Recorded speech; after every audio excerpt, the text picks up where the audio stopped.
Boston area is known for our high medical care, but of course things go wrong for patients and doctors. So what happens when doctors make repeated accidents with patients? What's the course of punishment? This is the headline in Boston Magazine. The name of the article is The Secret Truth About Boston Doctors, an article written by Michael Diamano. And one of the people quoted in the article joins me. Drew Meyer is the founding partner of Lubin & Meyer, a medical malpractice firm. Welcome. Thanks for coming in. Good to be here, Sue. So in a lot of jobs, you make terrible mistakes and you immediately get fired or disciplined. But what's the story here in Boston Magazine, specifically about the patient, Charles Antonio? Well, Charles, one of our clients, as well as any other patient who's been malpracticed or treated poorly by his physician, has very little remedy in the state of Massachusetts. He has a real problem getting recompense for what happened to him, and he has a very difficult time recognizing any type of remedy which is going to make sure the doctor doesn't do this again to other patients. What happened to Charles Antonio? Charles was operated on by a doctor who caused him major physical problems, and he is now has some permanent physical injuries as a result of which. And it turns out that doctor not only caused him harm, he had to go to emergency surgery at another Boston hospital, and then what he needed to do was come to us to get some answers, because the Board of Registration of Medicine, which is the licensing authority in Massachusetts, was doing very little to oversee and to correct the problem that Charles ran into and the negligence that occurred to him. The startling part here, I mean, most people make mistakes, things go wrong with surgeries, but this is a doctor who has repeatedly had issues, but there seems to have been no remedy, no fixing to it, that he continues to practice and in fact is on the board, right? Correct. The doctor who treated Charles is not only on the Board of Registration of Medicine, but he sits in judgment of other doctors who have had actions brought against him. So how is that okay? How do you get, if there's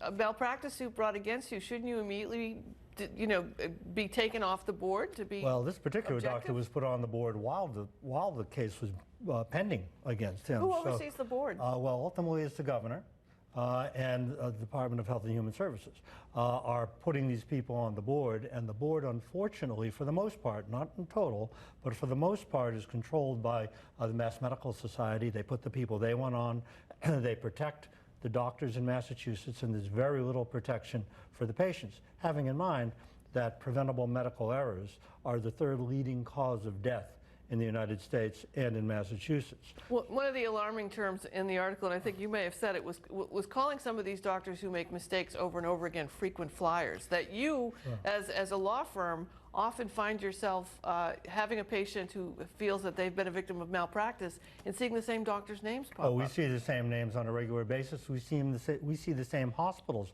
show up time and time again with the same problems, and one of the major issues is there's no corrective action being taken. There's much more of a circle the wagons mentality to protect their reputation, the insurance company trying to protect their own financial interests, and there's no effort to expose the mistakes, make changes, change policies and procedures to protect patients. All right, so I guarantee somebody is watching this at home right now who's got surgery scheduled for tomorrow or a procedure scheduled sometime in the near future.